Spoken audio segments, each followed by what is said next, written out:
আসসালামু আলাইকুম সবাইকে। নিয়তির বাঁধন গল্পের 5 নম্বর পার্ট। তো বেশি কথা না বলে চলুন গল্প শুরু করা যাক। নিশাত নিজেদের কলপার থেকে ফ্রেশ হয়ে নিয়েছে।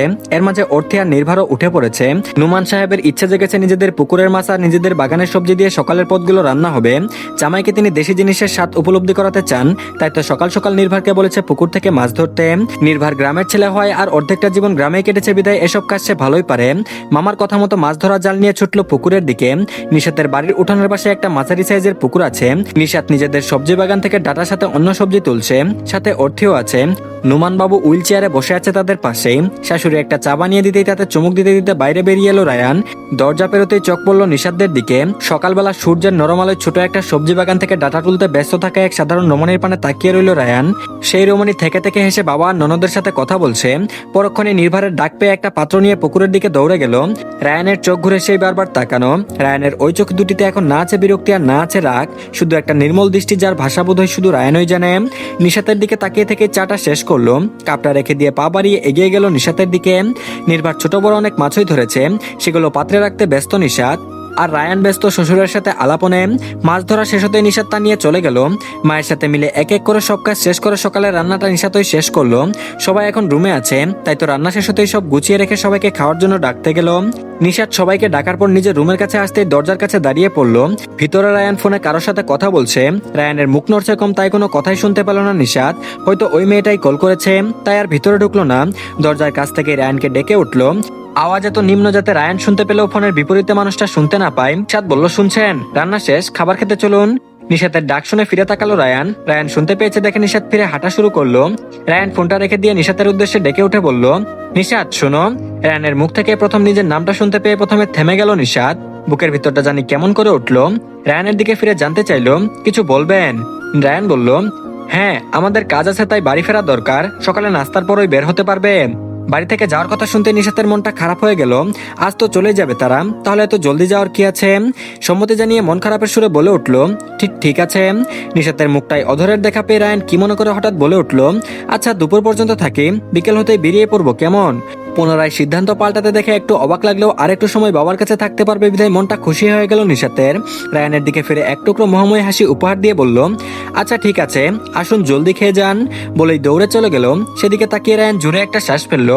এই মেয়ে এখানে আসার পর থেকে শুধুই দেখছে দৌড়াই, না দৌড়ে আস্তে ধীরেও তো যেতে পারে। স্টুপিড একটা, মনে মনে বকে নিজেও চললো খাবার উদ্দেশ্যে। আর এদিকে সবাই একসাথে খেতে বসেছে। সবই শাক পাতার আইটেম, ডাটার চচ্চড়ি, পুঁটি মাছ দিয়ে পুঁই শাক, লাউ শাক ভাপা, ছোট ছোট চিংড়ি দিয়ে লাল শাক, এমন আরো অনেক পদ। দেখে ভালোই মনে হলো, তাই তো সব পদই মুখে তুললো রায়ান। ডাটার চচ্চড়ি সাধারণ একটু ঝাল হয়, আর রায়ান ঝাল খায় না, তবু আজ বিনা বাক্য বেয়ে খেয়ে নিল। নুমান সাহেব খেতে খেতে মেয়ের প্রশংসায় জামাইয়ের উদ্দেশ্যে বলে উঠল, রান্নাগুলো সুন্দর হয়েছে না বাবা?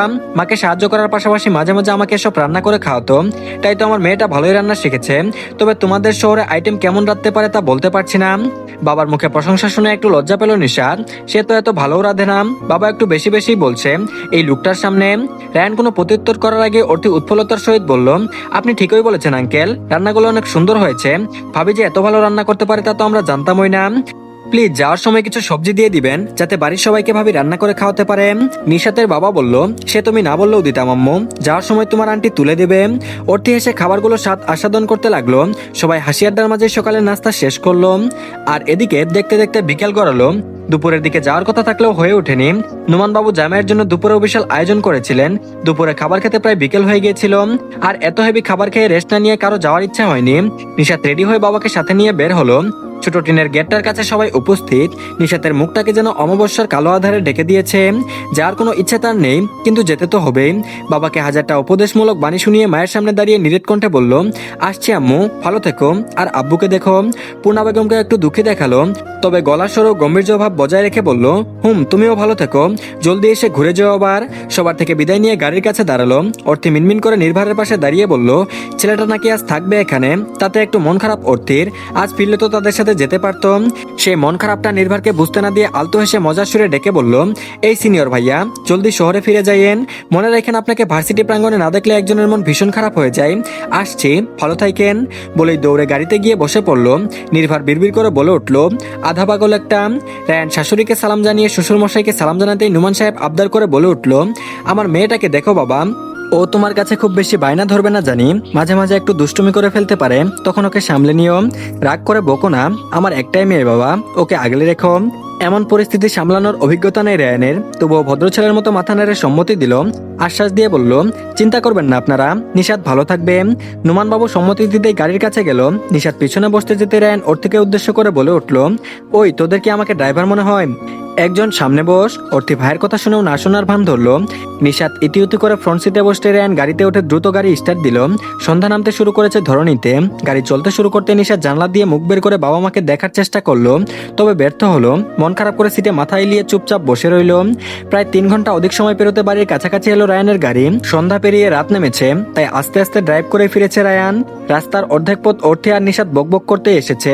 সামনে পিছনে থেকে এত গল্প করা রায়ান রেগে ধমক দিতে দুজন চুপ।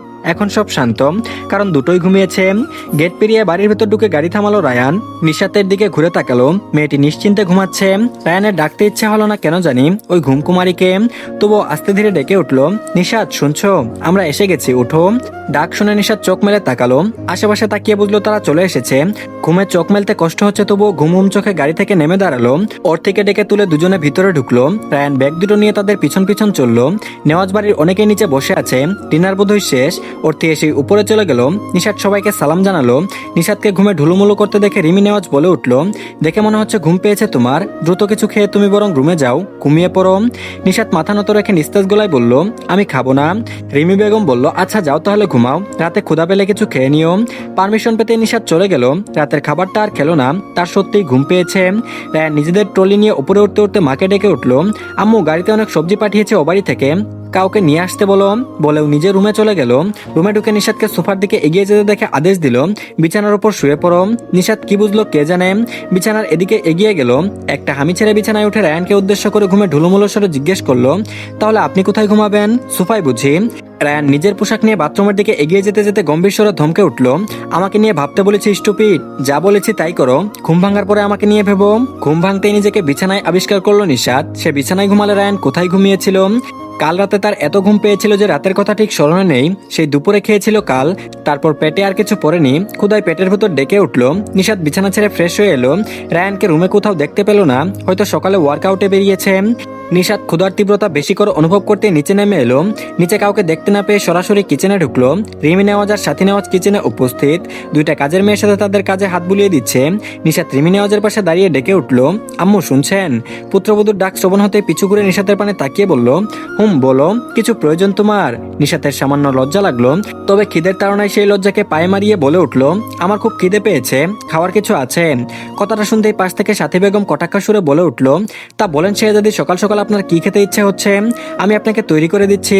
কথাটাই কটাক্ষের আবহ বুঝতে পেরে নিশাত তার দিকে ফিরে আবদার জুড়ে দিল, ঠিক আছে যাচ্ছি, আপনি আমার জন্য 2টো ডিমের অমলেট আর 2টো সাদা রুটি তৈরি করে দিন, আমার এতেই হবে। সাথী বেগমের মুখটা দেখার মতো হলো। এই মেয়ের জন্য অন্য রূপ দেখছেন তিনি। কটাক্ষের পরিবর্তে এই মেয়ে হাসি মুখে এমন আবদার জুড়ে দেবে তা তিনি কল্পনাতেও আনেননি। সাথী বেগম আর কাজের মহিলা দুটো আড়ালে হালকা হাসলো। তখন এই কিচেনের দরজার কাছে ভেসে এলো রায়ানের কণ্ঠস্বর। রায়ান বলল, আম্মু আমার জন্য একটা কফি বানিয়ে পাঠিয়ে দিও। নিশাত ঘুরে তাকালো সেদিকে। লোকটা ঘেমে নিয়ে আছে, নিশ্চয়ই ওয়ার্কআউট করেই ফিরেছে। রায়ান কথা শেষ করে চলে গেল। শাশুড়িকে কফির পানি বসাতে দেখে নিশাত হাতে হাতে জিনিস এগিয়ে দিয়ে সাহায্য করলো। কফি তৈরি হতেই কফির কাপটা নিশাতের হাতে দিয়ে বলল, আমি অমলেট আর রুটি তৈরি করছি, তুমি ততক্ষণে এটা রায়ানকে দিয়ে এসো। নিশাত বলতে চাইলো, আপনার ছেলে আমার হাতের কফি খায় না। আবার ভাবলো তাদের বাড়িতে তার হাতের বানানো চা খেয়েছিল, তাহলে এখন তো শুধু নিয়ে যাচ্ছে, আজ খেলেও খেতে পারে না, আজ না খেলে আর কখনো নিয়ে যাবে না। নিজের মতো ভাবনায় শেষ করে কফির কাপটা হাতে নিল। কিচেন থেকে বেরিয়ে যেতে যেতে উচ্চস্বরে বলে উঠল, আমি আর চাচু শাশুড়ির হাতে রান্না খেতে চাই আম্মু। তিনি কত শখ করে বলেছেন আমাকে রেঁধে খাওয়াবেন, আমি না খেলে তো তিনি কষ্ট পাবেন। সাথী নেওয়াজ সেদিকে কটমট করে তাকালো। কত বড় ফাজিল মেয়ে ভাবা যায়, তাকে নিয়ে ঠাট্টা করছে, সাহস কত বড়। নিশাত রুমে ঢুকে রায়ানকে কোথাও দেখতে পেল না।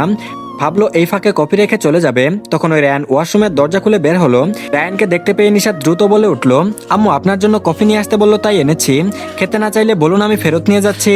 রায়ান নিশাতকে পাশ কাটিয়ে কাবার্ডের দিকে এগিয়ে যেতে যেতে গম্ভীর স্বরে বলল, কফি রেখে যাও। কফির কাপটা টেবিলের উপর রেখে দিল। ঠোঁটের কোনো হালকা হাসির দেখা মিলল আজ তার আনা কফি খেতে রাজি হয়েছেন দেখে। কিছু একটা মনে পড়তে নিশাত হঠাৎ জিজ্ঞেস করলো, আপনি কাল সোফায় ঘুমিয়েছিলেন? রায়ান বলল, লাইব্রেরি রুমের সোফায়। এত সংক্ষিপ্ত উত্তর পেয়ে মুখ বাঁকালো নিশাত। কুমড়া মুখে লুক লোকটার সাথে আর কোনো কথা না বলে দ্রুত পায়ে রুম থেকে বেরিয়ে ছুটে এলো কিচেনে। ক্ষুধায় তার পেট চুচু করছে। নিশাত ফিরতেই সাথী বেগম অমলেটের একটা প্লেট ধরিয়ে দিয়ে রুষ্টকণ্ঠে বলল, নাও তোমার অমলেট, আমিই বানিয়েছি, এখন গেল ভালো করে। নিশাত হাসি মুখে তা গ্রহণ করলো। নিশাতকে হাসতে দেখে সাথী বেগম আরো রুষ্ট হলো। নিশাত শাশুড়ির থেকে গরম গরম রুটি নিয়ে কিচেনে দাঁড়িয়ে সবার সামনে খেতে শুরু করে দিল। ব্রেকফাস্ট টেবিলে বসে আছে নেওয়াজ বাড়ির প্রত্যেকটা সদস্য। নিশাত তখন খেয়েছে বিদায় এখন শাশুড়িদের সাথে মিলে সবাইকে খাবার সার্ভ করছে। রিমি নেওয়াজেতে বাধা দেয়নি। আস্তে আস্তে মেয়েটির সবকিছুতে মানিয়ে নেওয়া প্রয়োজন। অর্পিত খেতে আসতেই শুরু করেছে ভাবির হাতের রান্নার প্রশংসা। এটা সেটা বলে মাতিয়ে রেখেছে খাবার টেবিলটাকে। অর্থের কথা শুনে আয়ান আফসোস করে বলে উঠল, ইস, আমি মিস করে গেলাম ভাবির হাতের রান্না। আয়ানকে অসহায় ফেস বানাতে দেখে অর্থি বিশ্বজয়ের হাসি দিল। আরহান সাহেব গর্ব করে বলল, কিন্তু আমি মিস করিনি, গ্রামে যাওয়ার পর একবার আমাকেও রান্না করে খাইয়েছিল। আয়মান সাহেব মাঝখান থেকে নিশাতের উদ্দেশ্যে বলে উঠল, তাহলে আমরা কেন বাকি থাকবো? আমাদেরও জলদি একদিন রান্না করে খাইয়ে তো আম্মা। আমাদেরও তো জানা দরকার বাড়ির বড় বউয়ের হাতের রান্নার স্বাদটা ঠিক কেমন। নিশাত এত এত প্রশংসায় একটু লজ্জা পেল। মুচকি হেসে সবার উদ্দেশ্যে বলল, আপনারা সবাই একটু বেশি বেশি বলছেন, ওই টুকটাক একটু রান্না জানি আর কি, সবকিছু রাখতে জানি না।